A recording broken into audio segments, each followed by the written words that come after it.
Today, we have a very unique podcast for you. We're going to be speaking to a lady who a lot of you might be able to relate to, and maybe just like you, a person who a little over a year ago didn't find the need to own a gun, had no desire to own a gun, didn't really think about it. However, then decided it was time for them to own a gun. She went through and did her research and then took training classes and now carries the gun every day for personal protection. So this is one of those type of people that maybe yourself you've heard about, or we've talked about people that didn't own guns and now they bought them. So that's we're going to be speaking to her about that evolution and everything. So today I would like to welcome Jackie to the podcast. Welcome to her. Thanks, Dan. Glad to be here. Good. And so tell us a little bit about you, Jackie. I know you're an attorney and you work for a corporation, and tell us a little bit about you.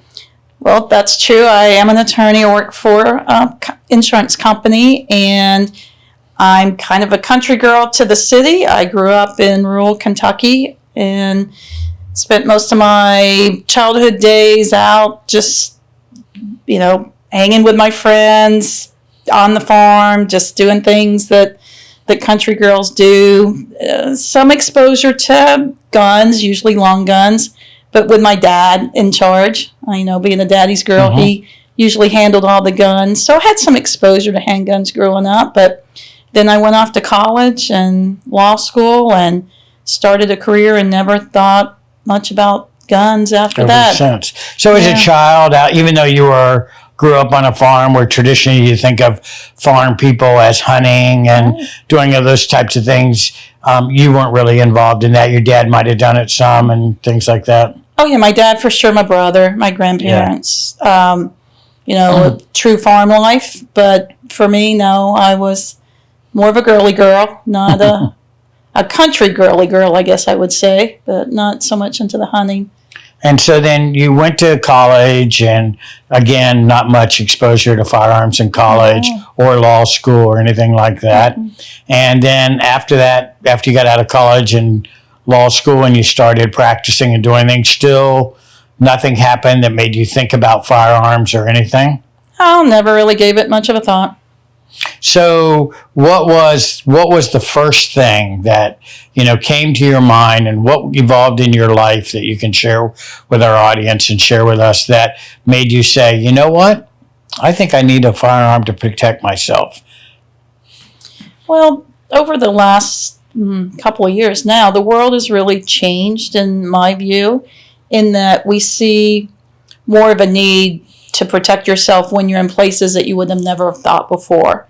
And I saw the world changing, and it took a while. I can't say it was one specific day that I got up and said, oh yeah, I really need to learn how to use a handgun and I really need to protect myself. It was more of a slow evolution for me. See things on the news, whether it was a combination of events to where people, if they had been armed and trained to protect themselves, would still be here today, but unfortunately because they weren't, they're not. So that, and even politically, just the landscape of shifting sands underneath you, what were politicians going to come in and maybe take away or limit my right?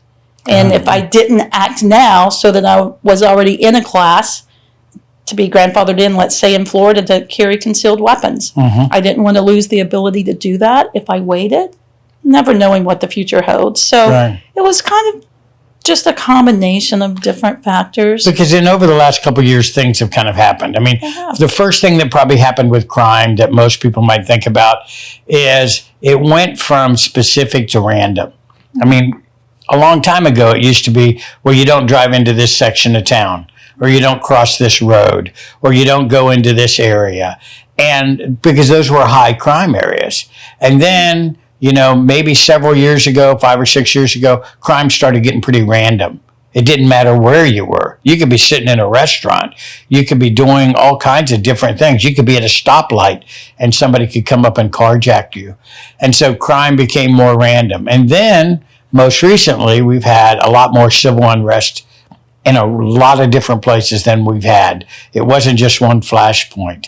So I could see how watching the news and seeing all of that escalate, can make you start thinking about, did that play a role in all that? Absolutely, it played a role. I mean, that was it. You go from thinking this can't happen in my neighborhood to seeing in the news, wow, it happened in a neighborhood that could have been my neighborhood, or it happened in a store that I frequently shop at.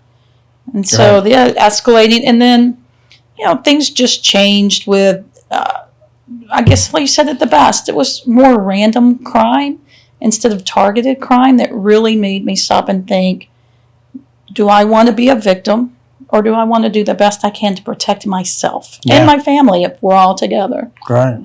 So how did, when you said this, okay, now, I've decided that I need to get a gun and I need to do that. Did you start reading about stuff first? I mean, what was the process? Did you read articles? Did you start watching YouTube channels per se? Did you start talking to your friends? And how did your friends feel about all this? Yeah, so more of conversation to start was conversation with friends, sitting around, just chatting about things in general. And then one of my neighbors said, I'm really thinking about going and buying a handgun. I said, oh, I am too. It was just a random conversation, truly, that got started. And as it turned out, I had several neighbors who felt the same as me. And they're similar to me, women who felt the need to, who had never really owned or been around handguns or guns in general, that made the decision we would definitely want to go and explore. And that's where it started, and we took it from there. So you said something very interesting. You said women, and that these friends of yours were women. Do you think that this was something that, women were feeling they needed to do and maybe needed to be more empowered, or were the men associated with these women have the same feelings, or was this, what do you think about that? So in our experience, our husbands all had handguns already. Gotcha. So while they were trained and comfortable with protecting themselves, and I guess in their minds protecting us too. Right, hopefully. Hopefully.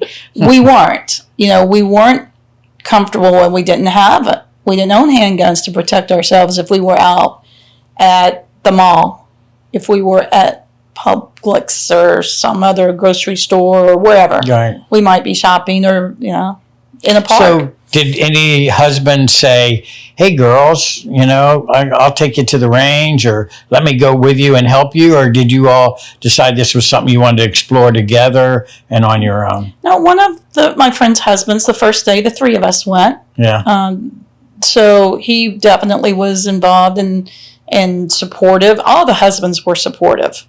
Mm-hmm. There was no pushback or anyone that said, no, I don't want to do that. And it was funny because it was a mix. There were four of us that trained similar together that live in my neighborhood, and we're very different. We're politically very different. But yet all four of us felt the same when it came to our personal protection, even though we might vote differently in elections. And so in the reality, that's life in the real world, right? And I think everybody's seen that buying a gun for personal protection has nothing to do with political affiliation. It has everything to do with survival and making sure that you can protect yourself or your family. Right. And I think that's an invaluable point to be made, and it's not any particular type of person that buys a gun. In my experience being in the firearms world for many years, and both in retail firearms industry, I found the same thing, that the person that walks in to buy a gun, you can never say they meet this particular political affiliation or background or whatever. They just want to protect themselves. They just want a firearm. And that's why I think when they try to politicize the Second Amendment, it's really not a political issue. Because I think people on both sides or all sides always are only interested in the basics. How do I protect myself and my family? I agree. That was for us, for sure, was the driving factor. We weren't looking to make any kind of statement. Yeah. We were just looking to feel safe and secure when we were in the car or when we were out and about. Yeah, very good. So you all went to a gun store and did did. that kind of thing. So that's the obvious next step. Let's go see. How was that experience? I mean, here's a group of people that were relatively new, didn't have a lot of exposure to firearms, hadn't played with them or anything. You had somebody with a little more experience going with you. Right. You pick a gun store and you go to the gun store. How was that first experience for you? So the time, okay, so it's almost a year and a half now, coming up on, was a time when lots of people were doing what we were doing. Yeah. So my experience might be slightly different than someone, I don't know what the environment would be today because I'm not out shopping for a firearm today. But when I was busy. So we didn't have a lot of selection. So we had to we did some research in the stores. Mm-hmm. We did research outside the stores too. But the experience with the stores, we went to 3 or 4 stores, were helpful. And it was based sort of on their selection of guns also. Some of the shops had a shooting range. If you wanted to try a weapon out, you could.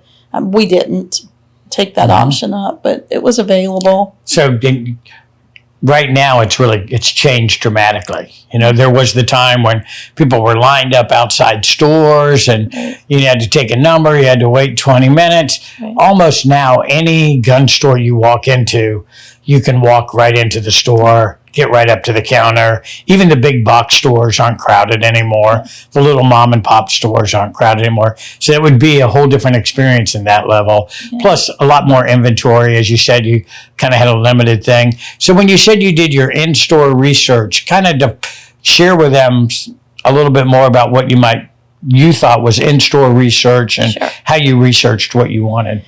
So the first thing was when the salesman would ask, what kind of gun did we want? So I wanted a 9mm. I mean, I knew I wanted a 9mm. My friend knew she wanted a 38 special. Mm-hmm. So we had some basic idea of what we wanted. And then the salesman kind of guided us from there and showed us different options.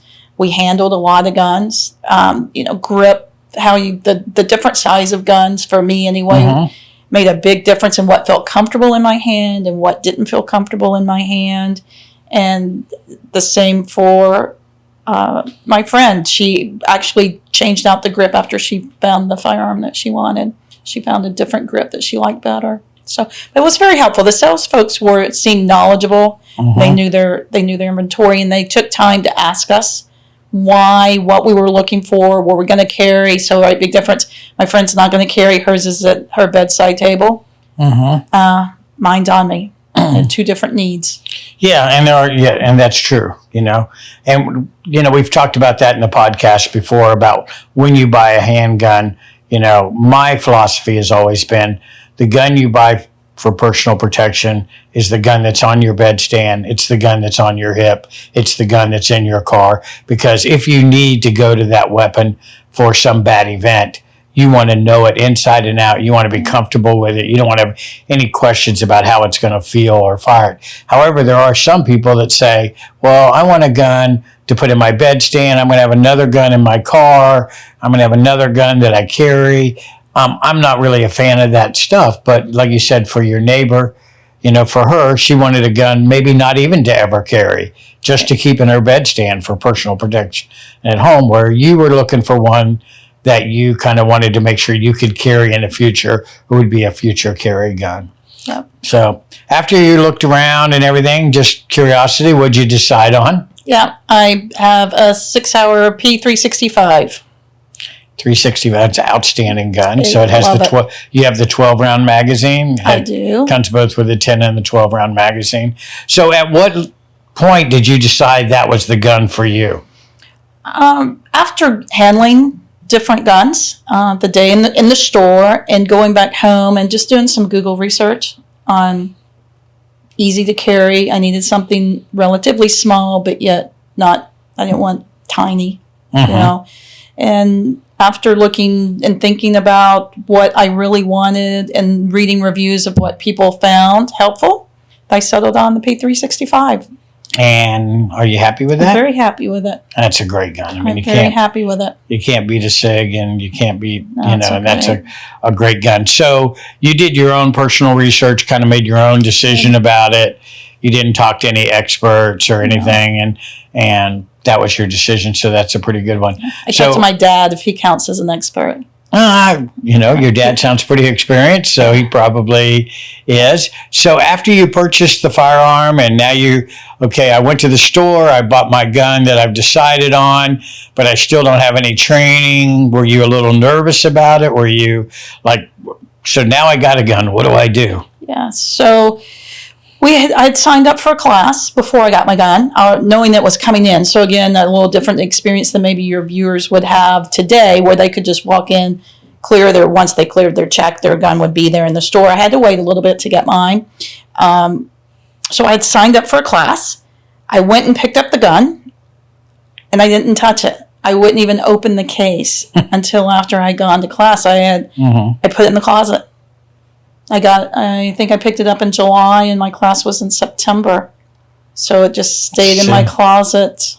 And that's probably not uncommon for a lot of people. So, as we've learned in this buying frenzy, when everybody's went and buy guns, I mean, I can't tell you how many people come into the store and say, well, I've never owned a gun before. Yeah. I've never had a gun before, but because what's going on in the country, I think I need a gun.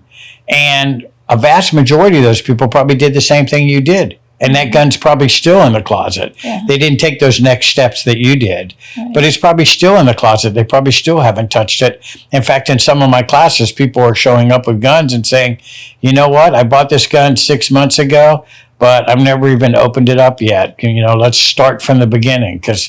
Now that you got it in the closet, and what was the first kind of class that you took? I mean, where did you start with your training? Right, so I took a concealed carry class, basic handgun, concealed carry. It was a combo class to qualify me to get my concealed carry license, which was the goal for me. Right. Initial, first step. So in our state where we live right now, which is Florida, you have to take a concealed carry class that meets certain criteria in order to apply for your concealed carry license. So when you bought your gun, one of the reasons you had to wait was because if you don't have a concealed carry license in Florida, there's a waiting period. Right. And then you got your gun. And then the class you took was a combination basic firearms class and concealed class? Yes. Okay.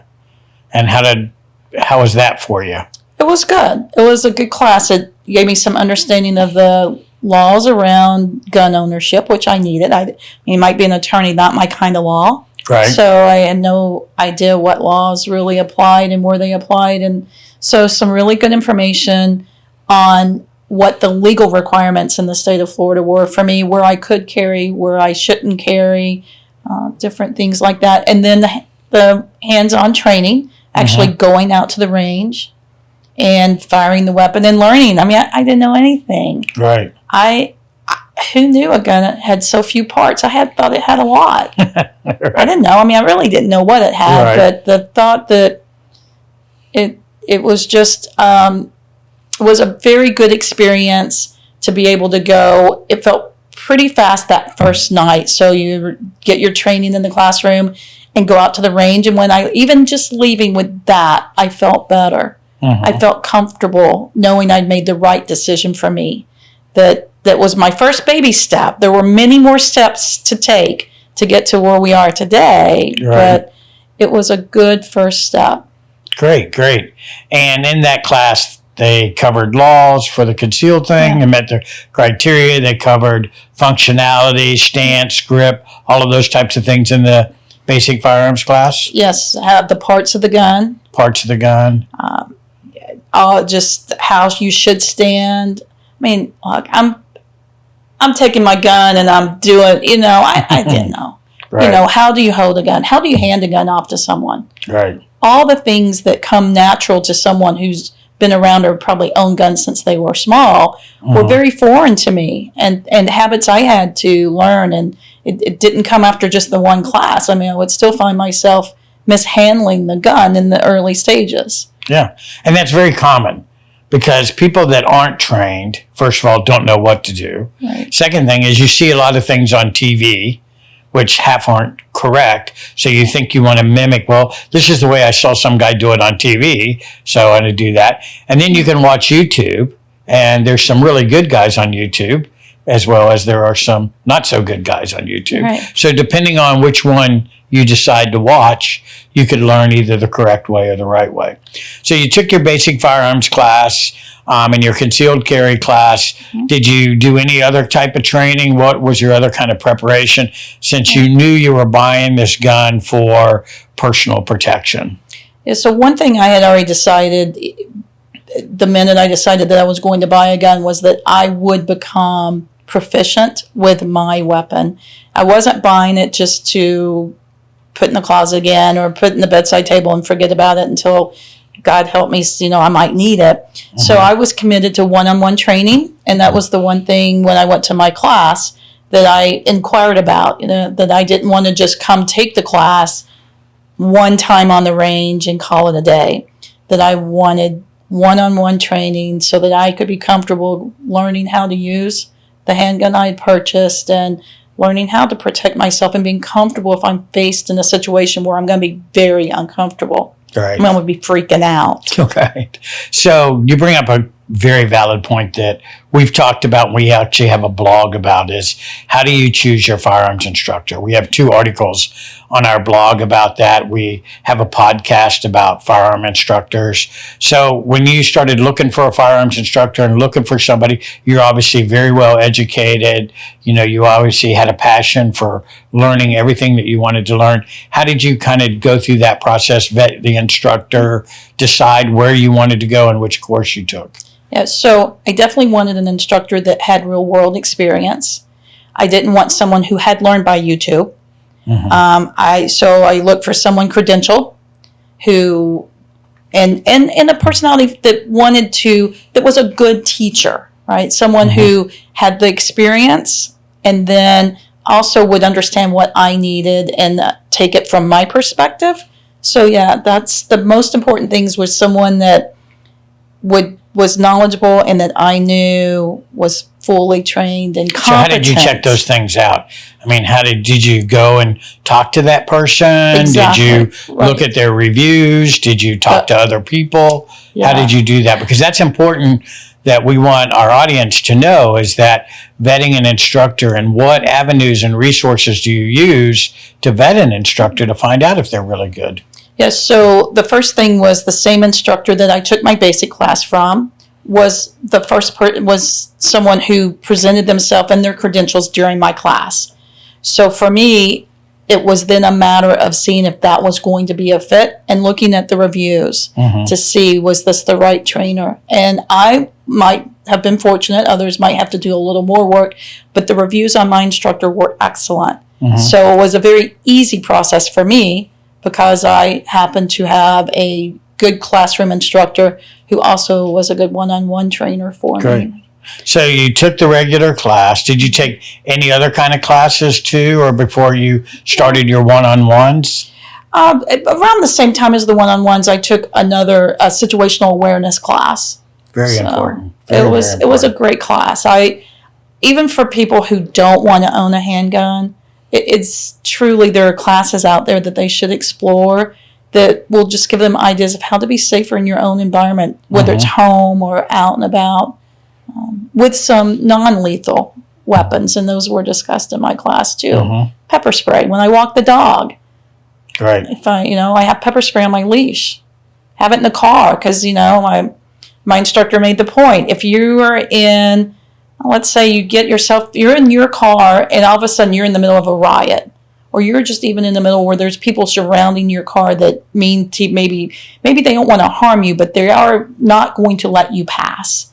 Well, you don't necessarily want to use lethal force at that point, but pepper spray is a good way to get people away from your vehicle. And actually, lethal force would not be be a good thing. Not be a good thing in that avenue either. It would not. But, that's a very important thing. So when you're buying a gun for personal protection, that is only one of the tools and resources that you need during that phase. If you don't have good situational awareness and you don't know how to watch what's going on around you, and you don't know how to look for red flags or orange flags or be in a state of yellow so you're paying attention to what's going on, then you may miss a bad event and that makes you a greater likelihood to be in a victim. And so by what you did by taking a situational awareness class shows that you really, did the right thing and not just taking a gun class and saying, all right, I've taken a basic firearms class, I'm ready to go. And a lot of people do that, but it goes to show how much more training is involved. So tell us a little bit more about the one-on-one training.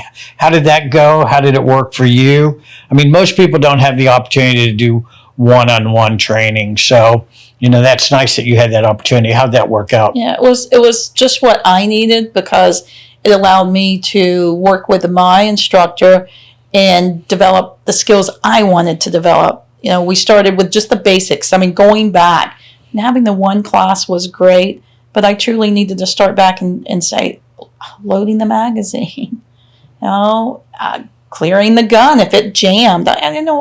All the things that take time and lessons to learn. So for me, the key was it was just being one-on-one. It was to what I needed. It was tailored to my needs, Right. which were in the beginning basic. Then, of course, I developed more. Then I want to draw from concealment. I had never done that. And you can't just go to the gun range and start drawing your weapon, Right. Well, I think it would be frowned upon anyway. I've never tried it. So there are things that I learned. Draw from concealment. Think of them putting yourself in the situation. Some play acting of, here we come. Right. This is going to happen. What are you going to do? So remedial training, without a doubt, is incredibly valuable. So like you said, you took a basic firearms class, but going back and having that instruction a second time and being reinforced and helping to walk you through it was instrumental in you being able to go to the next level. Yes. I mean, you got to have that extra training. And a lot of people don't understand that too. And that's important that you did that, you can't just take one class. No. You really got to practice. You really got to have additional instruction to do that. Mm-hmm. So you guys, with your one-on-one instructor, you started out kind of like reviewing the basics, just like a basic firearms class. Then you moved on to what? Shooting targets, learning about more fundamentals. Stance, grip. I mean, it sounds so easy, right? It sounds like you're going to of course you're going to grip your firearm correctly, but you're not. Right. Not naturally. You think, oh, I'll stand. There's not, what do you mean stand? Well, I don't have to stand any special way. Wow, you really do. Right. And what a difference it makes when you don't, and your accuracy is impacted. It was really eye-opening on all the small things I don't think people might think about, like me. I mean, I didn't think about, that were important. And those are the things I learned in my one-on-one, and that advanced me all the way up to where I can sit here today and feel very comfortable carrying a concealed weapon. I can go anywhere I want to go and feel very comfortable carrying a concealed weapon and know that if I need to react, I will react appropriately and responsibly. And that came through my one-on-one training. And how many classes did you take? I mean, did this proceed over a week? 2 weeks? Did you feel confident? Or how long did it take you to start getting that level of confidence? I started in October, so I would say through the holidays, I 5 or 6 classes. I mean, I was comfortable. I didn't put it in the closet anymore. There's different comfort levels. I was comfortable carrying it around in the case and different things. It's just I wouldn't carry it on me at that point. That took some weeks for me to be comfortable, and then I started carrying it unloaded. So I could get used to the feel of it. I wanted to see, how it felt and how I wanted to wear it, different holsters, lots of things to go in. And all of those steps, I got more and more comfortable as time went on. So even though you were getting the one-on-one instruction and you were doing all the shooting at the range and learning how to draw from concealment and shoot, at first you still had to go through what a lot of people do, that initiation phase, if you might want to call it, where you wore your gun because you wanted to learn how to wear your gun and be comfortable, but you weren't confident enough to have it loaded. Right. And then you moved to having it loaded. Did you carry one in the chamber at first? No, not at first. So you made the second step, right? Right. So you carried a loaded gun, but not one in the chamber. Yeah. And then you moved to now you carry a loaded gun with one in the chamber Yes. And you're ready to rock and roll. And I'm ready to rock and roll. So, one of the things, in your training, and it's just curious, since you were not carrying one in the chamber in the beginning, did your instructor go through any kind of training with you and show you what it would be like if you had to, draw your gun and rack the slide without one in the chamber and get on target? We did. I mean, it was interesting because we did the training, how it would change my draw, right? So I'm going to pull it out. I've got to rack it and then get sight alignment and fire. And the difference in timing that could be critical as my instructor is trying to convince me to get to the comfort level to carry it with a round in the chamber. But so we did. We worked on it both ways because for weeks, really, I was not comfortable. And I think that's very personal to people. Some people might be comfortable right off the bat, but me, it took a little while. And significant difference between having to rack it and just pull it out and get on target? There's a big difference. There's the seconds count for sure. Yeah. So now you're carrying your gun and you're doing all those and you're prepared and you've taken situational awareness classes and all those things. Just out of curiosity, what position did you find that worked best for you? Do you wear 4:30? Do you wear at 6? Not many people wear at 6 o'clock, but say 6 o'clock or appendix, or what did you choose? What worked for you? Appendix works best for me. It was, we tried different ways and different locations on my body, but at the end of the day, for me, it's appendix carry. And that's inside the waistband? I carry inside the waistband. Inside the waistband, appendix carry. And just for our audience to know, when you first started, we're talking about in a 7-month period, maybe 1.5 classes a month. Yeah, that's about right. So 1.5. So in a matter of, say, 7-8 classes? Yeah. 7-8 classes over that period of time, you went from somebody who had their gun in the closet, was not really comfortable even playing with it or touching it, to now drawing from their concealment and putting 2 shots on target in kind of what type of time frame? Seconds. Seconds. Pretty fast. For me. Right. I think it's fast. Well, anything under 2 seconds is very fast, So if you're doing it within seconds, that's very good. So that's a pretty big change, right? So, I mean, it's a dramatic change to go from one thing to the other. Now, and you're feeling totally confident now, do you carry everywhere? I know you mentioned walking your dog, you're going to the grocery store, all of those things. I do. I carry pretty much 90% of the time. I mean, there's sometimes I don't carry, but I go to church with a friend. Guess what? Yeah. I'm carrying my weapon. Right. I go to the store. I carry my weapon. And how do your friends feel now that you've gone through this transition? Have you had any conversations with them like, this is where I was, we all started out at the same time, going to the gun store together and looking for a gun, and here's where I am. Where are your friends now? Are they at the same level you're at? So it's kind of a mix. A couple went to the training with me, took the same training, and that's the last time they fired their handgun. So they took the basic class, but they didn't go to the one-on-one class. No one-on-one training. Or no advanced classes after that. Or any situational awareness. No other training whatsoever. And that's it. And then I think, it's different for everyone. They may have thought maybe they got caught up in the movement and it wasn't for them. Then I have other friends who have trained, just like me, bought other additional handguns, a lot of thought and research about what they want and where they want their handguns to be. Some live in larger homes and need them in different places throughout the home. So, and they've done a lot of training, a lot of range time also, like I have. That's good. Yeah. So it sounds like a mix of everything, right, in that group? We were.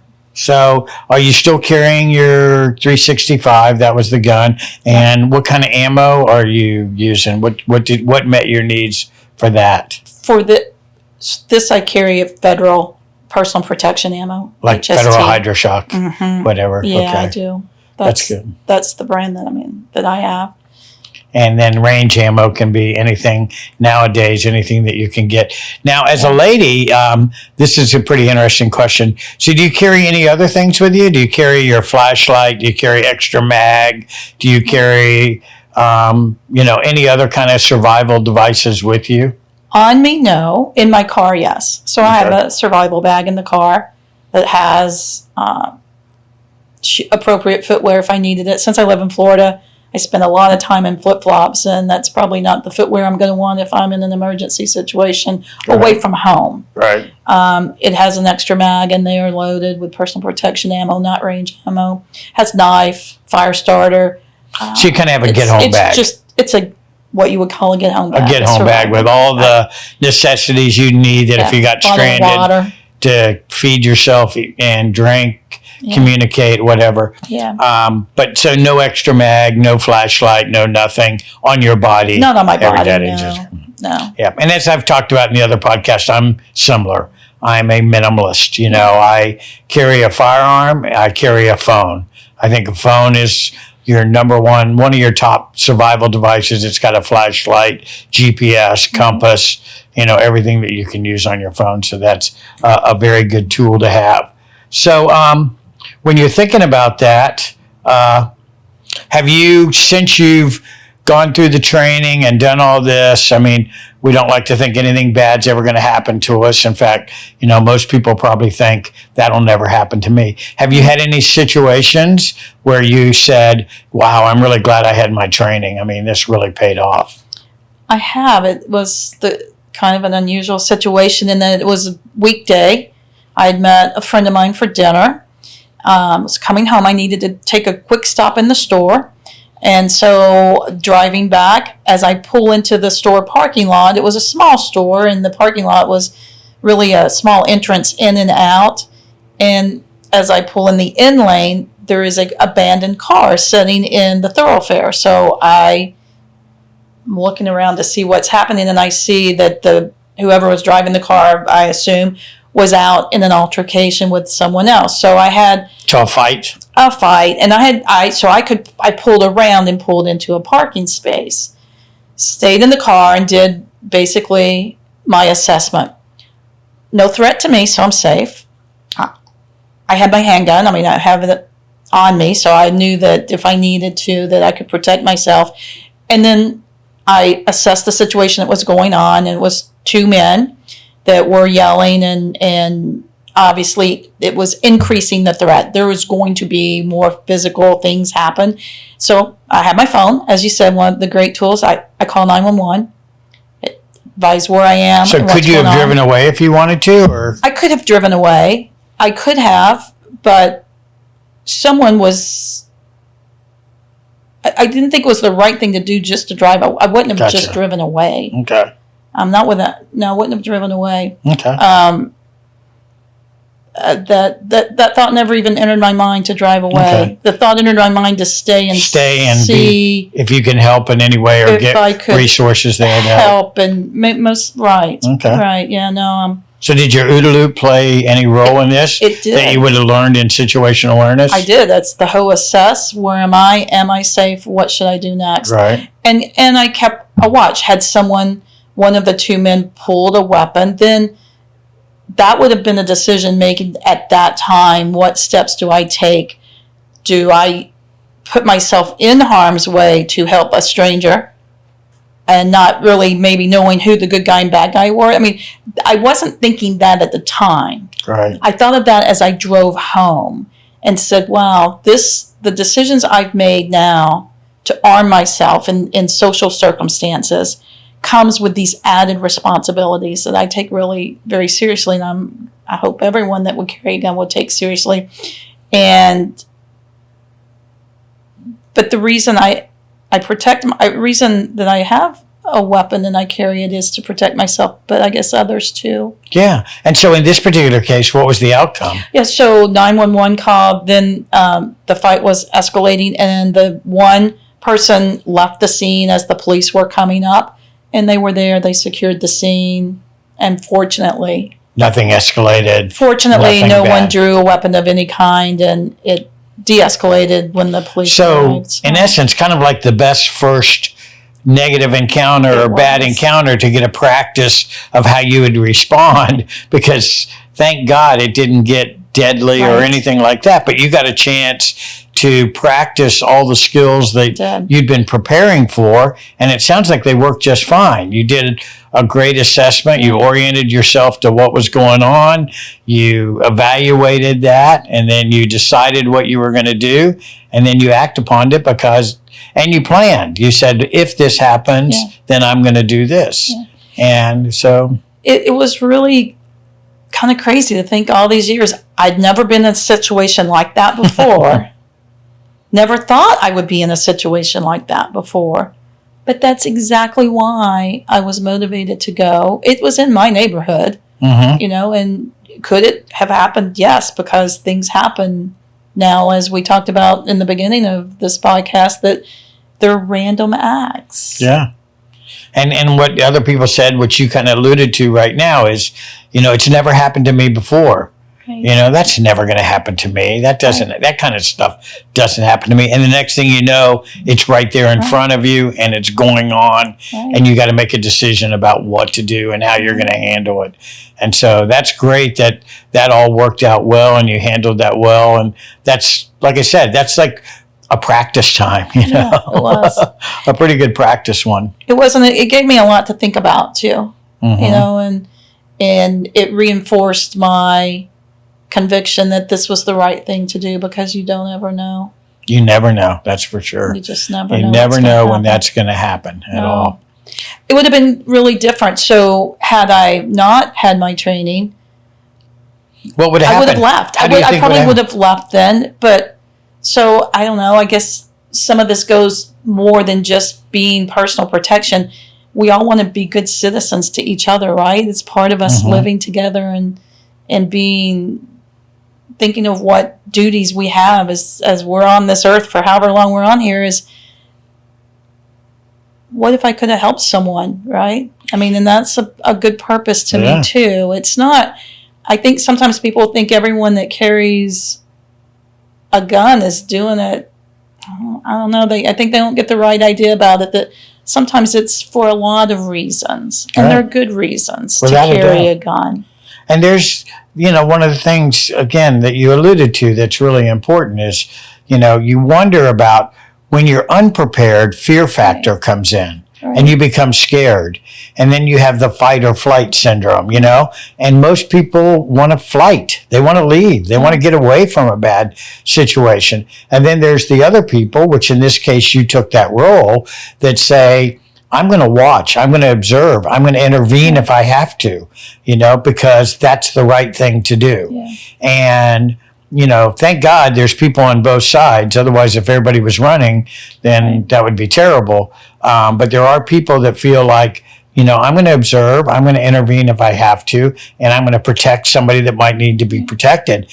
And that's the, the valor part of it, the thing that's really good that people do that. And now you've gone, it sounds like, from that person that, because you were untrained, might have been the person that fear factor took over, and you said, I'm backing out of here. I'm getting out of here. There's a fight. I don't want I don't want to get involved. I don't know what I do, to watching it and saying, I know what I'm going to do. I've been trained. I know I'm safe. I'm in my car. I have a weapon if I need it. I got a phone. I know I just need to call 911 and I need to plan. If something bad goes wrong, I can intervene.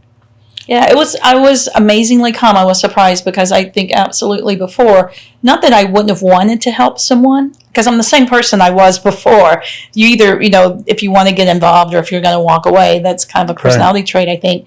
My personality didn't change. I would have wanted to help someone, but I wouldn't have been able to before, and I would have been panicked. Yeah. I would have been completely panicked to see what was happening, because I wouldn't know what I could have done to help them. Yeah. So, and that's what training does, right? That's what training does. That's what training does. In a bad situation or in an unfortunate situation, you revert to your training. Right. And if you have good training and you've learned the right things and you've practiced it, it's easy to fall back onto that and just do it. If you don't, then it's not so easy to do, and it makes things a lot more complicated.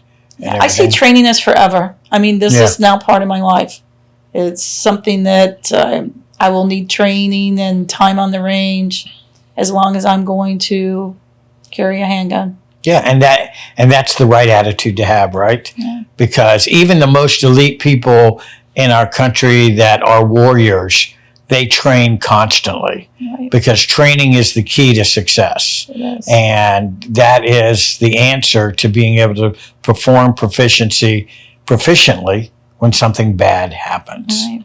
So, we want to thank Jackie for being here and listen to her story about the adventure and the evolution that she went through from being a new gun owner to being a very proficient and well-trained at this particular point firearms owner and carrier. And she's even had some experience that shows that her training paid off. So I always like to ask people a few questions at the end just to kind of get their ideas. And so one of them is, and it's kind of my own little thing, is so in your lifetime, you've done this transition. You're obviously well educated. You're an attorney and everything.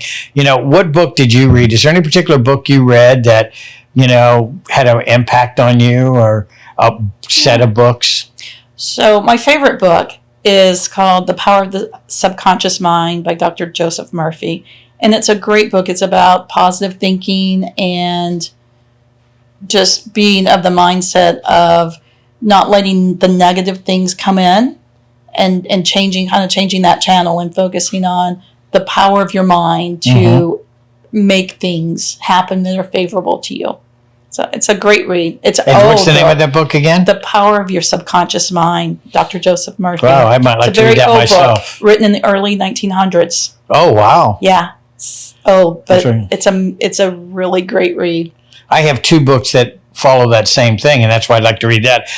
Psycho-Cybernetics was one of the first books that follow that line that I read that I just loved. And then one that I think follows that is 7 Habits of Highly Effective People by Stephen Covey. I don't know if you've read those. Yes. But those books. But not the first, the latter. The latter one. But I'd like to learn about that book that you're talking about, because I like anything that makes you want to think positive and look at the positive aspects of things. So if you had a message, and you could use that message for women since you're a lady and all of those types of things. If you had a message that you wanted to share with our audience a little bit about your experience and what you've been through, what would that message be? My message would be, if you're afraid, don't be afraid. Get educated. Find out what you need to feel safe and find out who can help you get there in the best way.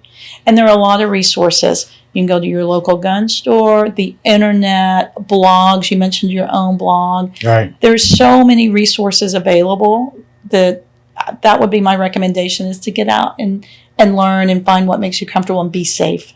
Yes. And be comfortable being safe. Yes. Being comfortable, being safe is important. So thank you all very much for listening to this podcast. And we hope that you'll go to the NCCA website, look at all our products that we have there. I'm sure you'll find things that you can need and use. Check out our blogs. Eventually you'll check out our training too and look at all the different training platforms and programs that we offer. So from Dan to you, be safe, carry on, and we'll catch you next time.